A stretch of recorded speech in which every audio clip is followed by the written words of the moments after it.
Her lines were sleek and powerful. She was designed to kill, to seek out and destroy an enemy bomber. She was the most advanced, the most sophisticated weapon of war conceived and built in Canada. She was the Arrow. That was over 20 years ago. On a February day in 1959, the conservative government of John Diefenbaker canceled the Arrow program after 5 of the aircraft had flown. Today, there are no Arrows, only models, pictures, blueprints, and a few broken parts in a warehouse in Ottawa.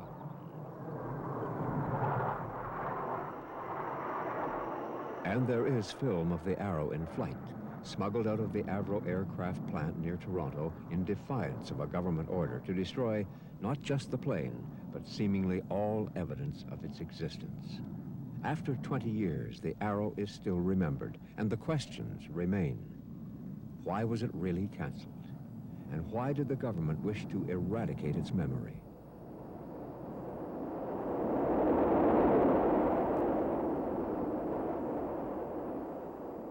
The tragedy of the Arrow, like so many tragedies, began in hope and optimism. At the end of the war, Canada was in a position to become one of the world's leading manufacturers of aircraft. The Avro Company, formed in 1945, was a symbol of faith in the future. We had been building Lancaster bombers for war. Now we would build both commercial aircraft for peace and fighters to protect the peace. The architects of this policy were a canny Canadian cabinet minister, C.D. Howe, and directors of the British aircraft firm Hawker Siddeley. Among them, Sir Roy Dobson, the hard-driving Lancashireman who had virtually created the Lancaster bomber and who now became Avro's first president. The company's first general manager, here on the right, was an impatient young Canadian, Fred Smythe.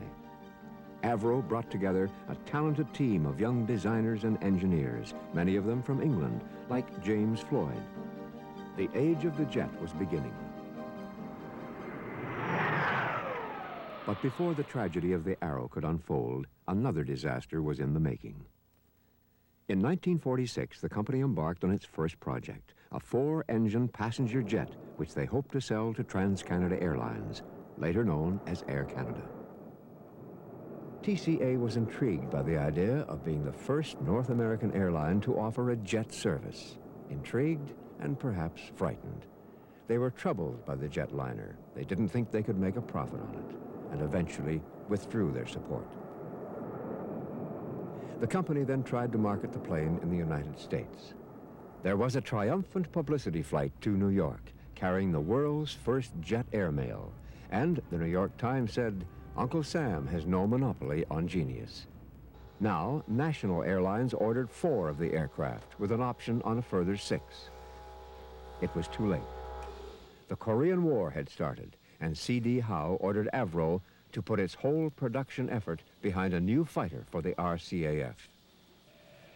Howard Hughes leased the plane for 6 months and used it as a personal toy. In 1957, the same year Boeing captured the market with its 707, the jetliner was broken up into scrap.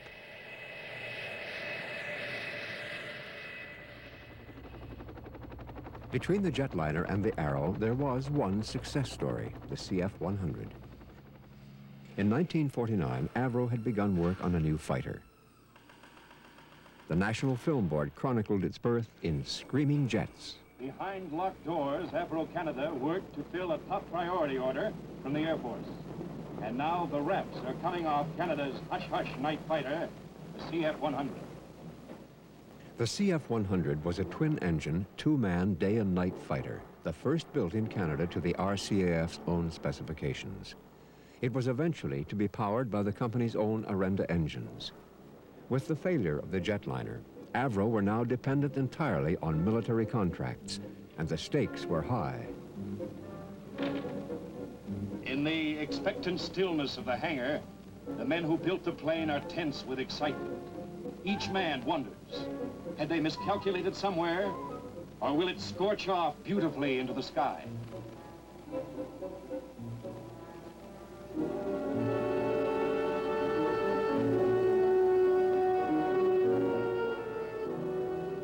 The behind that sleek black question mark lay years of hard work and headaches for all of us. And there were a few headaches to come. In 1951, the CF-100 was still a long way from its successful future. But it did bring into the company a handful of brilliant test pilots. Spud Potocki, a Polish air ace. Peter Cope from Gloucester Aircraft in England. Jack Woodman with the RCAF, who came later. And Jan Zurakowski. These were to be the only 4 men to fly the Arrow. Zurakowski could make the CF-100 do cartwheels in the air, and one day he even pushed it into a supersonic dive. But in 1951, another man was to have an impact on the fortunes of Avro and the Arrow. Crawford Gordon had been a protege of C.D. Howe's. At the age of 37, he came to the company as president and general manager. Together with Sir Roy Dobson, he built Avro into a complex of 39 companies. To Sir Roy, he was like another son, a son he would eventually disown. After Gordon's arrival, the CF-100 entered squadron service with the RCAF. Ultimately, Avro produced nearly 700 of them.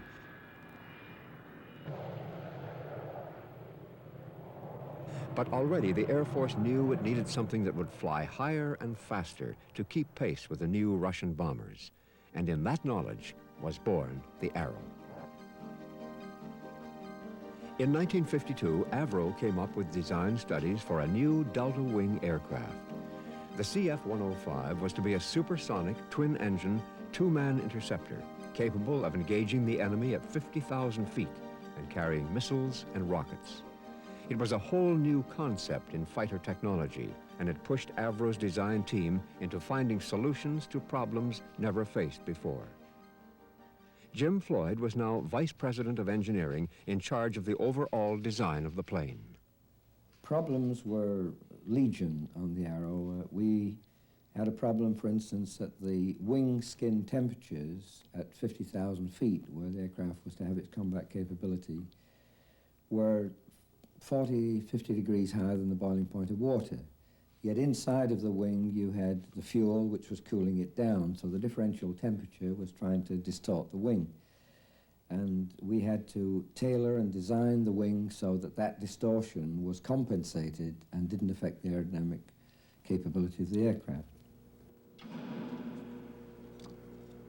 There were to be no prototypes. Avro was going straight into a first batch of pre-production models, and testing was elaborate. Scale models were fired by rocket into Lake Ontario to test aerodynamic qualities. The CF-105 was now called the Arrow. We had to be dead right first time. There was no flying a prototype, finding the problems on it, then reflecting that back into the production drawings and issuing modifications. You had to be right, and yet you had nothing to fall back on, no real experience to fall back on the design of this aircraft. As the program developed, there were some unanswered questions that were to have a crucial bearing on the Arrow's fate. The RCAF had not completed studies on the weapon they wanted the plane to carry. Robert Lindley, chief technician, came up with an unusual solution. One feature of the Arrow, the weapon bay, you may recall that the whole weapon bay would lower out of the airplane and go back in again.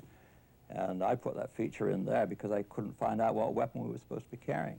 So I said, okay, I'll solve the problem, you know, I'll make a detachable portion. And take your time, make up your mind. When you're ready, we'll put it in there. And it was a nifty feature, I guess, in the end, but that's really why it was done. While Lindley was coping with the unknown weapon system, the Arrow began to take shape on the factory floor. A workforce of some 14,000 men and women translated the engineering drawings into a reality of steel, aluminum, titanium, and miles of electric wire. And as the pace of work quickened, the liberal government of Louis Saint-Laurent began to notice the mounting costs.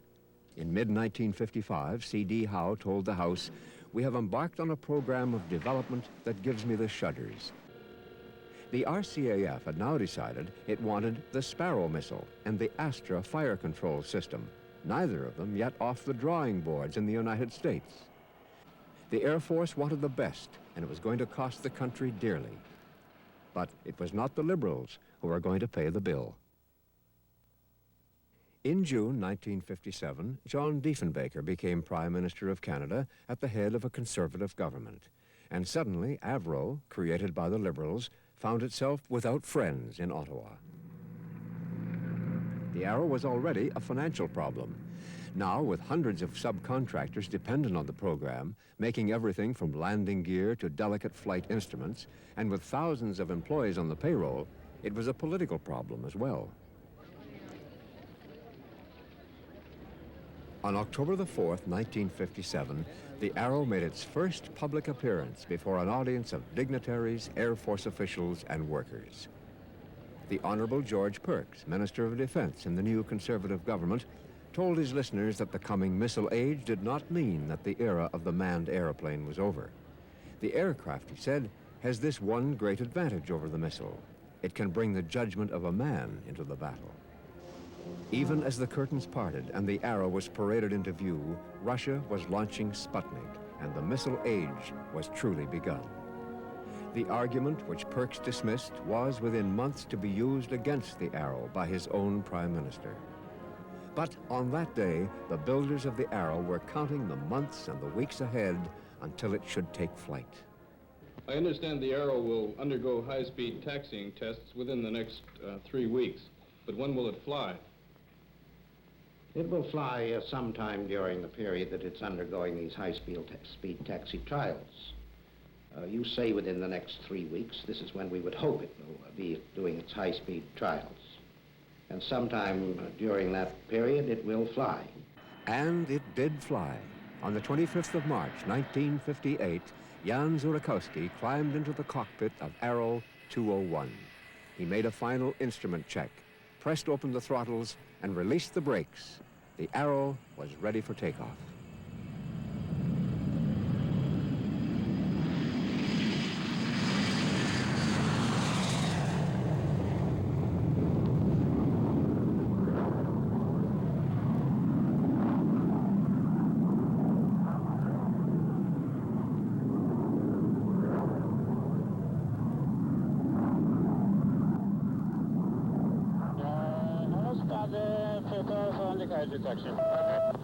I am coming in to take photographs. Stand by it.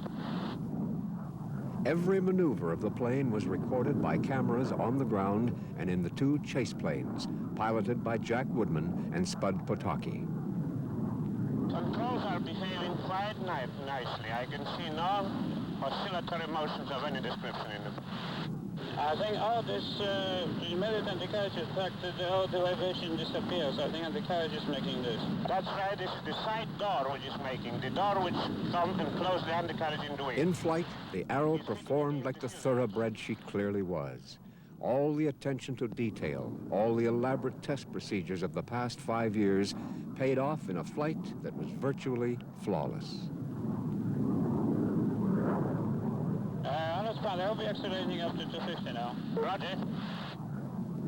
In the laconic voices of Zurakowski and his countryman Spud Potocki, veterans of the Polish Air Force in Britain 13 years before, you hear the routine communication of two professionals examining the behavior of a piece of machinery as if this test flight were the most normal event in the world. The engines are behaving quite nicely. They are occasionally giving you a bit of a black puff of smoke coming out of them, Jan, but otherwise I can see there is no problem.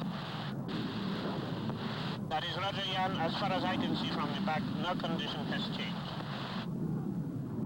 Switching out the dampers now. Fuel readings, please, 201. The wind is northeast at 10, the altimeter is 020. On that first flight of 35 minutes, Zurakowski took the plane to 11,000 feet.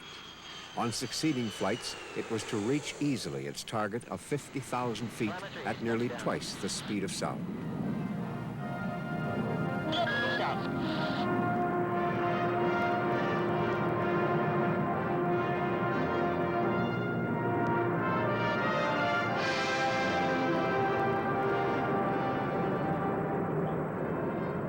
Workers and managers and Air Force personnel left their shops and offices to watch the return of Arrow 201. Some had even brought their families. Zurakowski was later to say that he had never test flown an aircraft with so few problems. But there was something else. Canadians, used to seeing the leadership in technology in the hands of the United States and Britain, were suddenly aware that they had something which looked like the best in the world. And when Zora came down after this flight of this super airplane, and the snag sheet showed the malfunction of 2 electrical switches out of 4,000 or thereabouts, we weren't surprised. I'm not, you know, I don't want to feel any arrogance about this, but the facts are we had done so much testing because of going straight into production that we had to be right. It was just unthinkable that anything could go radically wrong with that aircraft. And it was a very, very successful flight. But first flight was very simple and very easy. From flying point of view, didn't present any problems. You know, Zurakovsky never told you what the hell went on when you got him to fly an airplane. Because he flew them for himself, I think, not for you, but he was certainly a superb pilot, there's no question about it. 22 years ago, Reg Lane was a group captain in the RCAF attached to the Avro plant and the Arrow program. He recently retired as Brigadier General Lane, Deputy Commander of NORAD at Colorado Springs. He was one of the spectators in that crowd on the edge of the runway. It was absolutely magnificent when that aircraft flew the first time, and the reports that were coming back from the test pilot and the various readouts of the test equipment that was on board the aircraft of the performance of the total machine. And of course, it was, I think it was the second or third flight, I can't remember precisely, when it actually went through Mach 1. Now, that was a truly incredible accomplishment in those days, and at that stage of the design of modern jet airplanes. Truly phenomenal effort. Well, of course, everyone's spirits just rocketed when the initial reports came through on the first test flight of the airplane. And we knew that we had a winner. It was a fantastic performing aircraft. I mean, Avro's commitment was to build an airplane that would give the Air Force 1.5 Mach. Our performance boys thought we could do 1.6 Mach with it. As it turned out, we actually flew that airplane to 1.9 Mach number. And had we continued to develop into the Iroquois engine powered airplane, we had a lighter engine for more thrust, and we had a 2.3, 2.4 Mach number potential. In 1958, there wasn't another airplane in the world that was anywhere near being competitive with this airplane. The project was just had a lot of national pride. You know, you just go home at night and people want to hear about it, and you tell them about it. I remember Bob Rice had a garage down the road from the airport, and he used to call me up. Is it taking off today? And I'd say, yeah. Take what time? I said, oh, I don't know, probably about 10 o'clock. And he'd be out in front of the garage with his people. He wouldn't serve anybody no gas, waiting for the airplane to take off and go over a gas station. For the airplane, that's what everybody wanted, you know. It was something they could look at and say, hey, that's what we did in this country, and I think it was terrific. Through the summer of 1958, Arrows 201, 202, and 203 chalked up 57 flights, totaling some 61 hours. Each flight provided valuable lessons about the plane's capabilities. 204 made 6 flights beginning in October, and 205 flew only once on the 11th of January, 1959. But by that time, the Arrow was already under sentence of death. In the summer of 1958, General Perks and Finance Minister Donald Fleming had made an official visit to NORAD headquarters in Colorado. The American plan for North American defense included Canadian fighter squadrons, the radar warning system, and the Beaumark missile. Perks now became convinced that the bomber was becoming obsolete, that if Russia were going to attack North America, it would do so with nuclear missiles. The Arrow would be useless against such an attack. If fighters were needed, he now had assurances from the Americans that the United States could make them available in quantity. The logic of this was not lost on his colleague, the Minister of Finance. The plane was becoming much more expensive to construct than had ever been expected in the first place. Indeed, originally, thinking in terms of manufacturing a much larger number of planes. The cost had been estimated down as low as $1 million a copy. Well, because of the disappearance of the hoped-for market, the cost was getting up to figures between 8 million and 12. In September 1958, the first blow fell. The Prime Minister announced that because of the rapid development of missiles, the government was not going to complete the full Arrow program. Crawford Gordon chose to believe the Arrow would not be canceled. I want to stress most emphatically that the Arrow program has not been canceled, nor has it been decided not to put it into production. On the contrary, the Prime Minister's statement says the program is to continue. As it now stands, it involves the building of 37 aircraft and an appropriate number of engines. This situation remains unchanged, and we are convinced that when the review takes place next March, the Arrow will be ordered into production. There was no change in government policy since the announcement. But General Perks spelled it out. The Sparrow missile and Astra fire control systems were to be dropped. Work would continue on the 37 pre-production models, and that was all. Everybody in the country buried the Arrow. They said it was all finished and so on, but we weren't prepared to accept that, and we went about our business to try to find out. We spoke to the political people in Ottawa on the one hand and the military on the other, and got two completely opposite. Now the company mounted a desperate campaign to reverse the decision. Fred Smyth went to Washington to see the Assistant Secretary of the Air Force and extracted from him an extraordinary commitment. The U.S. Air Force was willing to fund the missile and fire control system, as well as supplying test facilities as a virtual gift to the Government of Canada. And he authorized Smyth to communicate this to the Minister of Defense Production, Raymond O'Hurley. On the next day, I went to Mr. O'Hurley with a letter to this effect, and I stood there while he read it. And that was the last we heard of that. No trace of that letter can be found in the National Archives. We have independent corroboration that it existed, but no evidence that it was ever seen by the Minister of National Defense, for example. Indeed, Mr. Perks later denied that there had been any offer of financial help from the Americans. If an air of mystery hangs over many of the decisions in the Arrow story, it is because so many files are either incomplete or closed to the public for a 30-year period. In any case, it appears that the letter would have made no difference. The government had already made up its mind.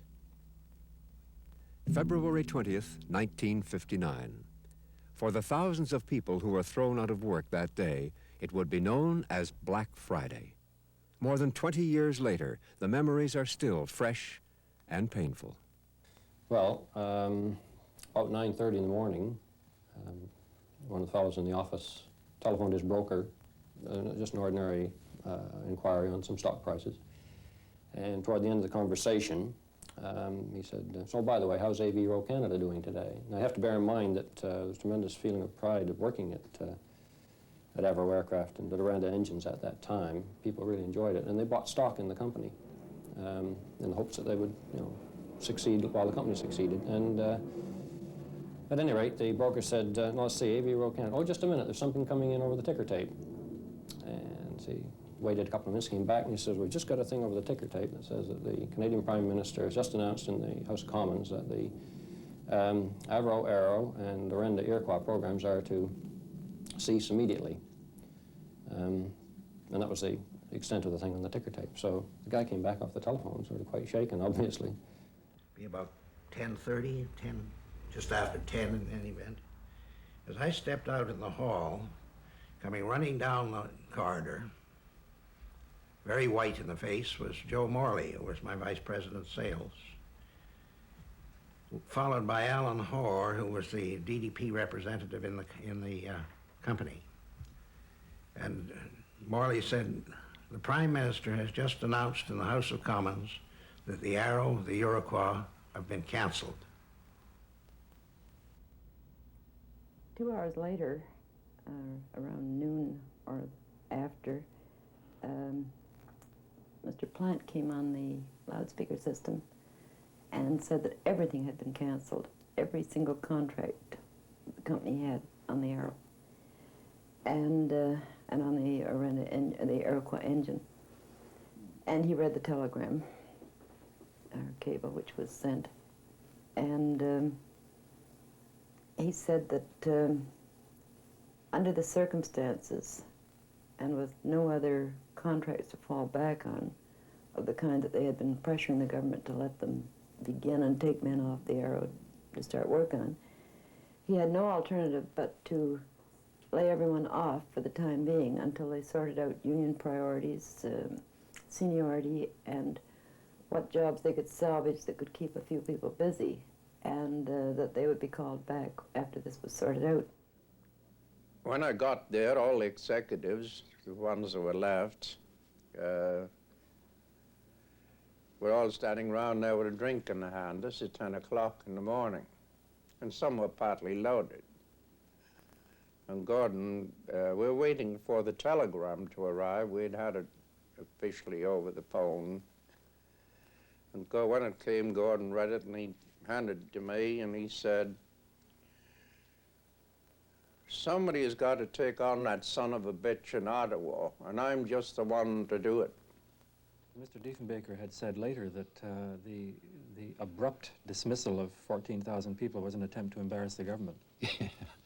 Well, we were only an agent of the government. Anyone with any knowledge of government contract procedure or industrial practice would know that we had no alternative. The men were to stop work then, and they weren't to be paid then. There were no further costs to be incurred as far as the government was concerned. So you tell me what you do with 13,000 people with nothing to do. A sudden decision like this, it's going to cause panic in the place. That's for sure. I mean, whose side is he on? Is he trying to break he's trying to break the country, in my opinion. And $100 spent in this plant brings $65 back in taxes. That's been explained to all the public. He's going to give all those hundreds to the states. For why? Are they backing him? I would just like to say that I feel Mr. Diefenbaker has sold his country and his fellow Canadians down the river to American interests. I just have a couple of words to say to Mr. Diefenbaker. Be a Canadian, buy Canadian. Brampton is probably typical of scores of other Canadian towns. The cancellation created shockwaves in communities around the Avro plant. For CBC News, a young Morley Safer reported on its effects on the lives of workers and their families. Pride themselves on their independence, but in fact, Brampton is dependent on one single industry. Small talk and gossip cover a single topic today: the end of the Arrow.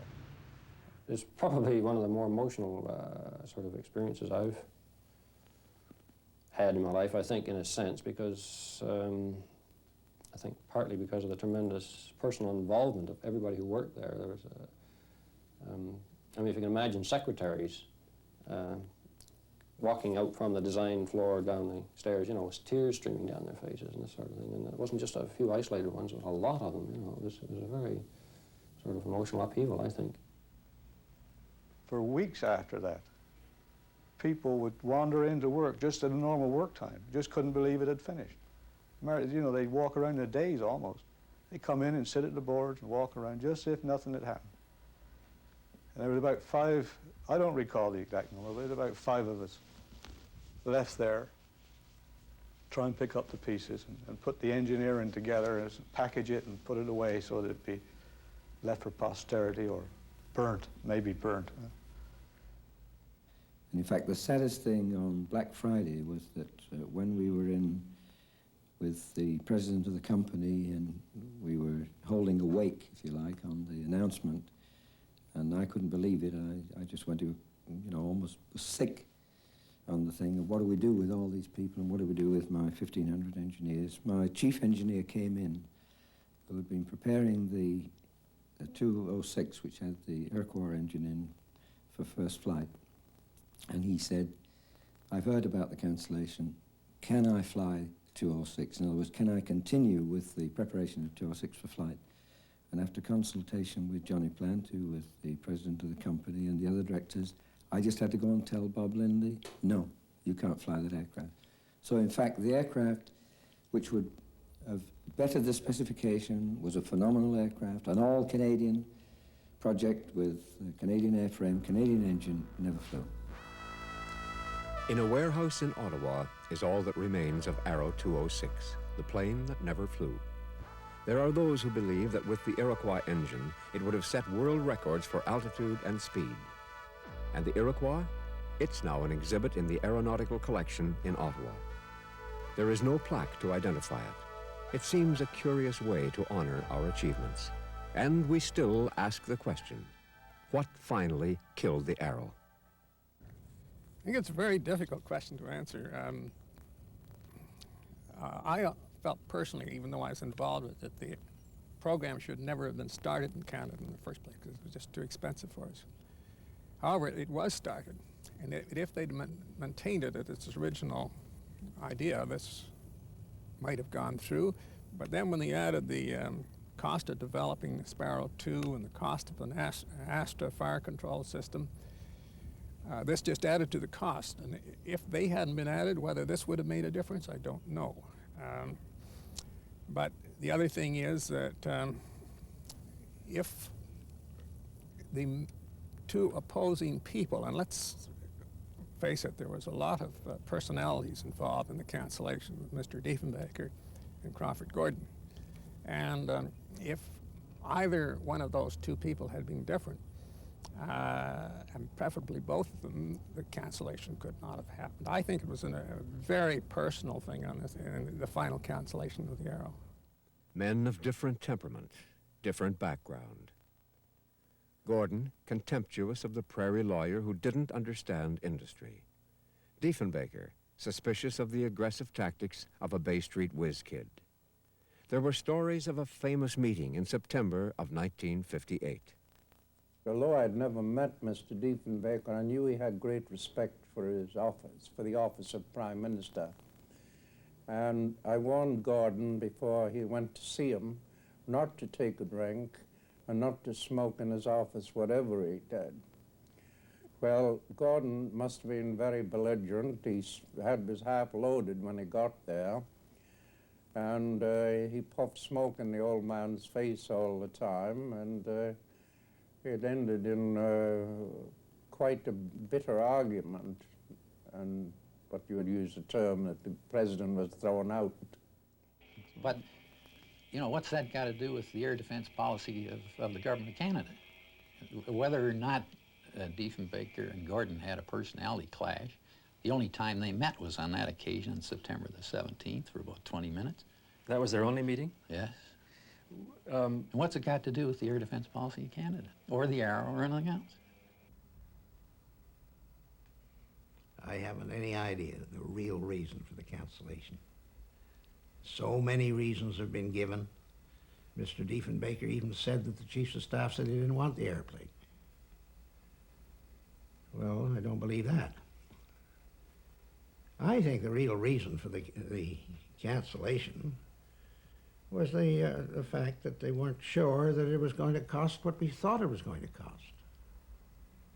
And secondly, that Mr. Diefenbaker wanted to save some money somewhere. What is going to be done with the money, I don't know. But it has been stated to me by a man who now past the Great Divide, who was in the know, that for about $50 million more than we'd already spent, plus the cancellation charges which we were going to spend, that we could have had as many Arrows as we had Voodoos. 2 years later, Canada took possession of 66 second-hand Voodoos bought from the Americans in a package deal. The Voodoo was vastly inferior to the Arrow, but the price was right. And what would C.D. Howe have done had the Liberals remained in power? In January 1959, he wrote to his leader, Lester Pearson, "There is no doubt in my mind that the CF-105 should be terminated. Costs are completely out of hand." In this, the Liberals and the Tories were in agreement. It was an inevitable decision. No other decision under the circumstances could have been responsibly made. Had we done something else, it would have simply meant taxing the people of Canada to go on manufacturing planes for which there would never be a market outside Canada. And the Royal Canadian Air Force could only absorb so many. And as a matter of fact, it was around this time that the whole role of the fighter aircraft had to be re-examined, because our concept of the defense of Canada in relation to a possible attack changed from fear of the man bomber to fear of missiles. And the Avro Arrow would never have been any use to us as a defense against missiles. Last September, I made it perfectly clear that having regard to the development that was then taking place, particularly in intercontinental ballistic missiles, that there was a probability that action would have to be taken in this regard. And that's the reason for the action. We were loath to take it. The Prime Minister used not money, but the missile threat as the major reason for the cancellation. In place of the Arrow, we acquired the Beaumark missile from the United States. The part that upset me was basically in being asked to give some rationale behind the decision other than cost. And we really couldn't do it because it was simply a cost matter. And then Mr. Diefenbaker making the statement that the introduction of the Beaumark was the reason for canceling the Arrow, that it was a better interceptor, if you will, and more effective, and therefore the Arrow could be canceled. That argument was a very specious one, and literally had no fact whatsoever.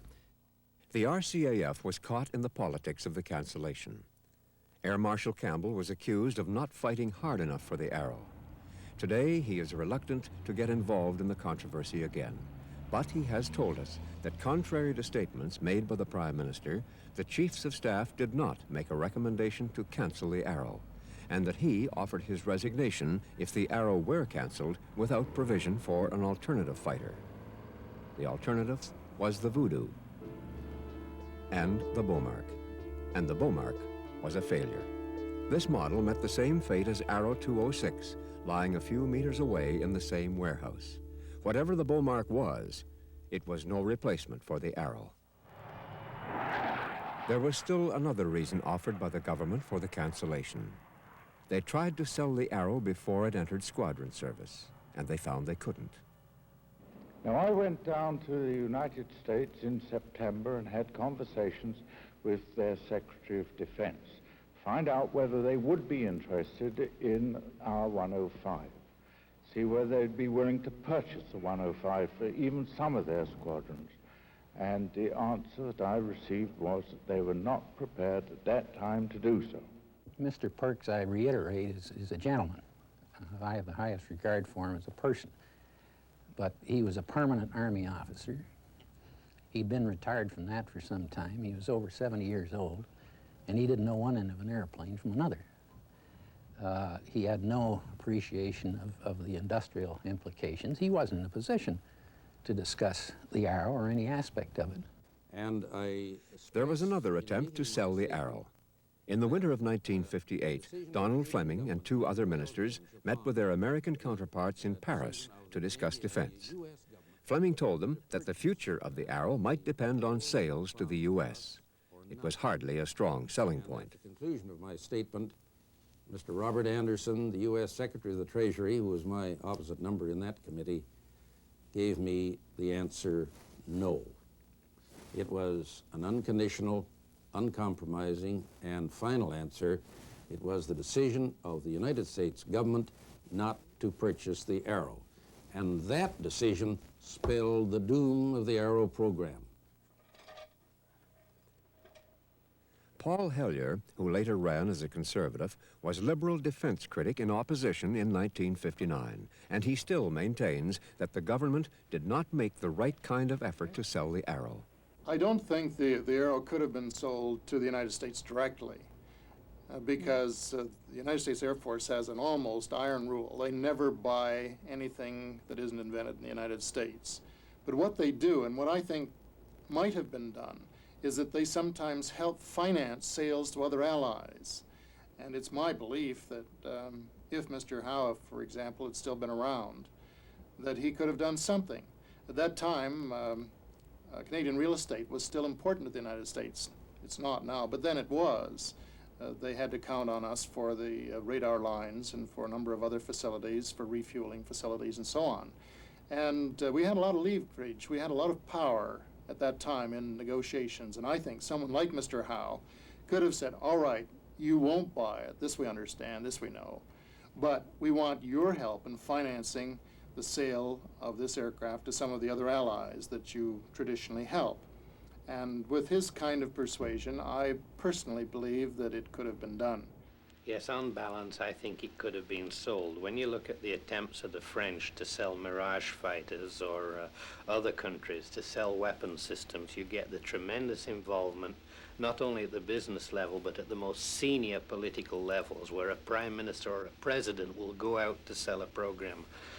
I don't think in this country that we've a tradition of involving the senior political community in selling weapon systems.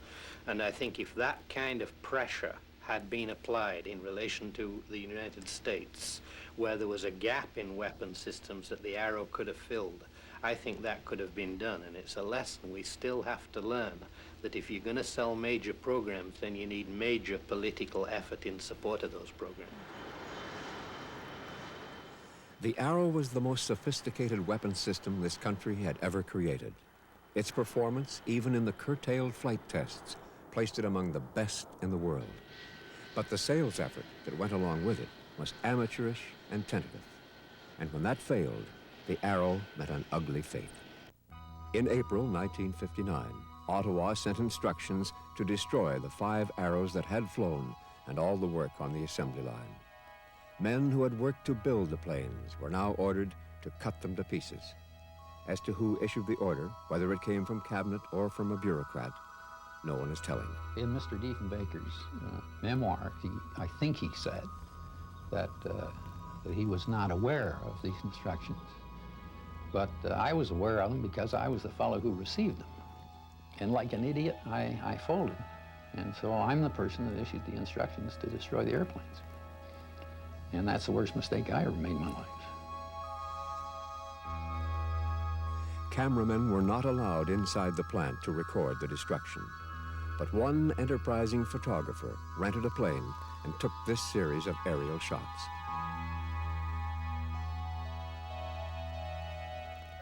They were cut up with torches in the hangar there and hammered down with steel balls like they destroy buildings.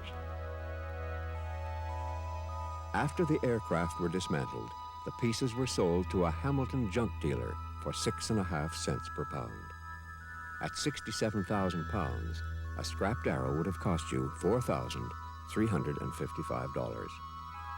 A few weeks earlier, a request for 1 or more of the Arrows had come from Britain for use in flight testing.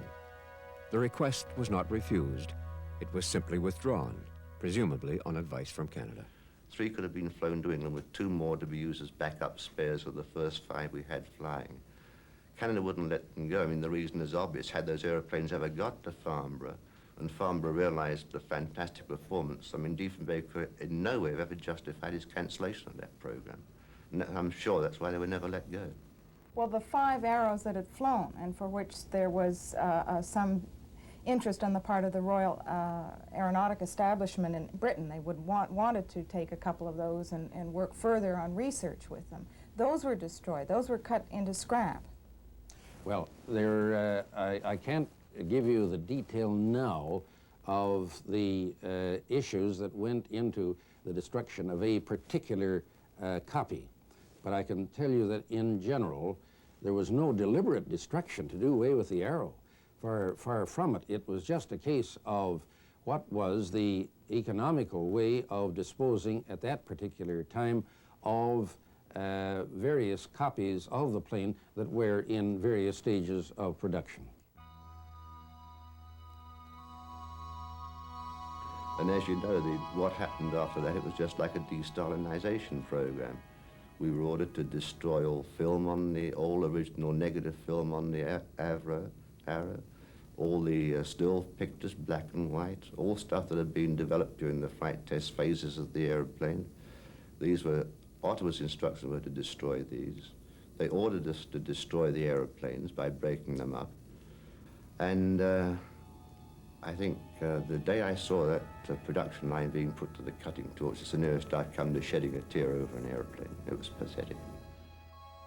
Looking back on this extraordinary event, the scrapping of the Arrow still seems an act of either inspired malevolence or of criminal stupidity, a mocking epitaph to the work of the men and women who built her. Did you see any aircraft being destroyed? No. No. I could have if I wanted to, but I didn't. I couldn't. I don't think any people wanted to go and watch such a massacre. Frightening sight. The people who were part of the Arrow story are now 21 years older. David Golden was then Deputy Minister of Defense Production. He is now the head of Telesat Canada, the satellite agency, and he has not changed his mind about whether canceling the Arrow was the right thing to do. It's not, in my view, something that one can be dogmatic about, but I would certainly come down on the side of saying, yes, painfully, regrettably, it was the right decision at the time under all the circumstances, and I think so now too. Well, you've got to look at it from various points of view. You know, from the country's point of view, was it a mistake? I think that you really can't afford to abdicate from the thrust of technology. The airplane was a good airplane. It probably would have sold a hell of a lot of copies. If you have to look at it strictly from the standpoint of defense, and the amount of defense dollars that the Arrow was going to take, then I don't really think that the government had any choice. Certainly, it would have taken all of the defense money that was then available. The Navy and the Army would have had nothing. They would have been totally bereft for years. And this, from their standpoint, I think was untenable.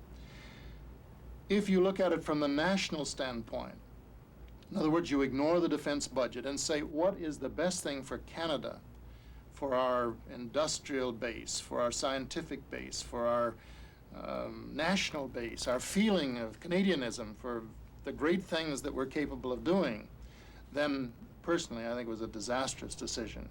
Well, again, looking back, the enormous loss that we have endured in the people and in the technology, one wonders if it would not have perhaps been worth it to have accepted those higher costs at that day to retain that type of talent and technology here in Canada. But that's hindsight, and hindsight's 20/20 vision. And in those days, I don't think anyone really appreciated the impact, the enormous impact downstream, 10 years, 15 years later, of that decision.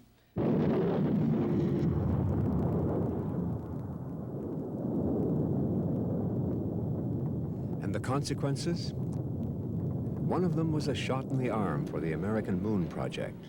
A number of top engineers were immediately snapped up by NASA. Brian Erb, a young engineer, developed the heat shield for the Apollo spacecraft. Len Packham, in charge of the rocket test program with Avro, worked on the telemetry system for the first manned rocket launchings. And Jim Chamberlain, chief technician at Avro, was project director for Gemini and is now with McDonnell Douglas in Houston. Engineer Ken Cook went from Avro straight to McDonnell Douglas in St. Louis. He's now a systems engineer on the F-18, which his company hopes to sell to Canada for $2.5 billion.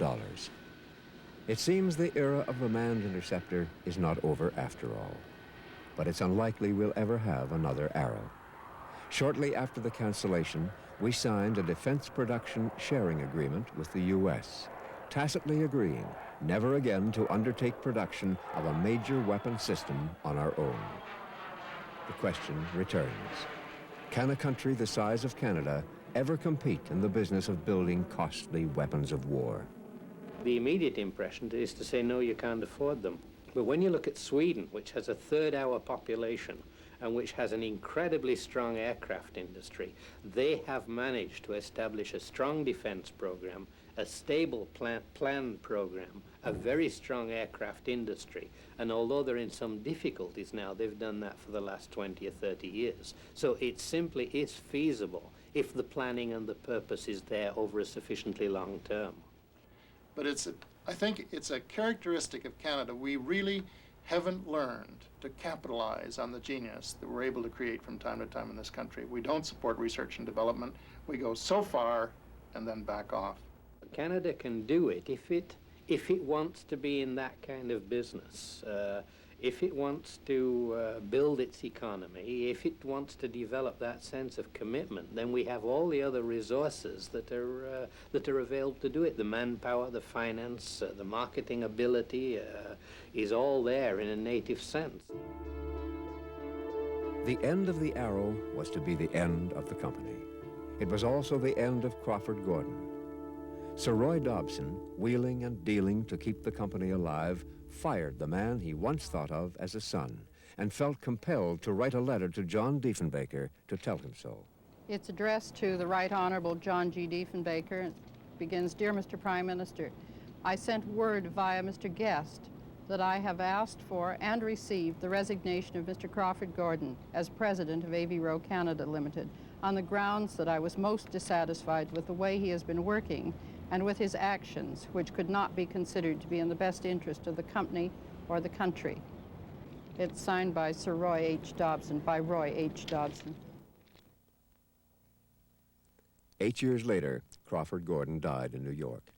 His friends said he drank himself to death. He could handle success, but not failure. And what of the other personalities in the Arrow story? After the cancellation, James Floyd moved back to Britain.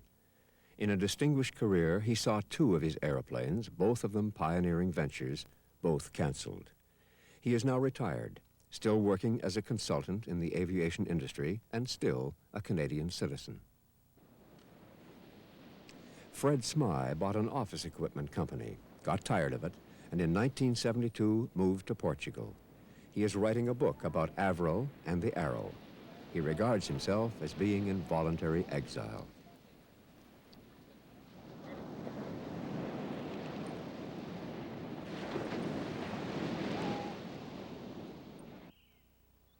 Jan Zurakowski retired a few months before the cancellation and now owns a fishing lodge in northeastern Ontario.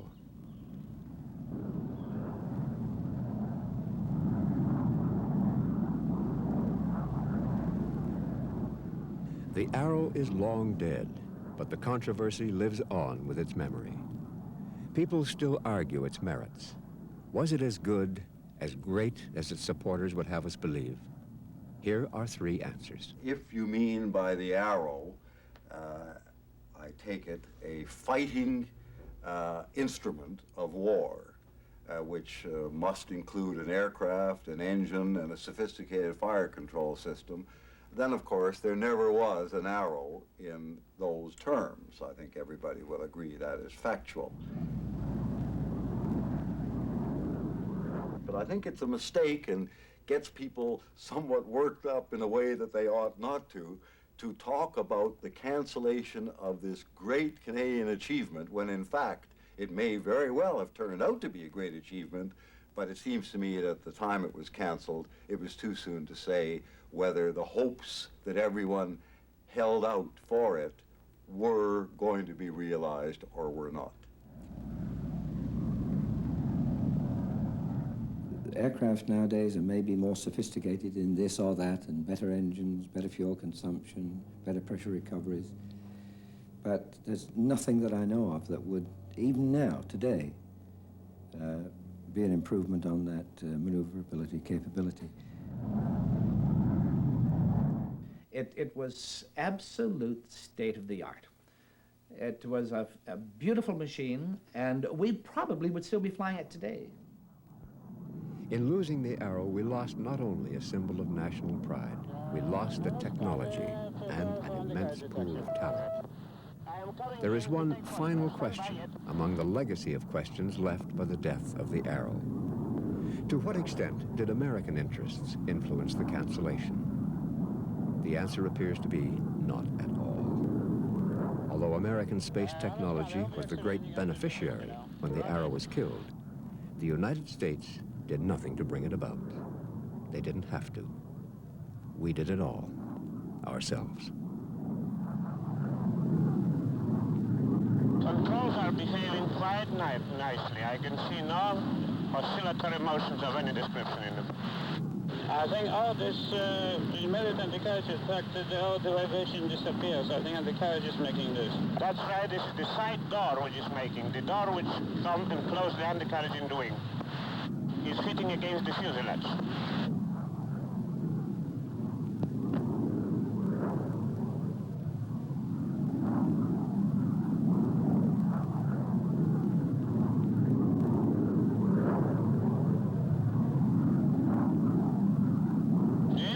Behaving quite nicely. They are occasionally giving you a bit of a black puff of smoke coming out of them, Jan, but otherwise I can see there is no problem. Aeroplank, I think it's still got a bit less, 1.5 degree. Side slip to right. That is Roger, Jan. As far as I can see from the back, no condition has changed. Switching out the dampers now. Fuel readings, please, 201. The wind is northeast at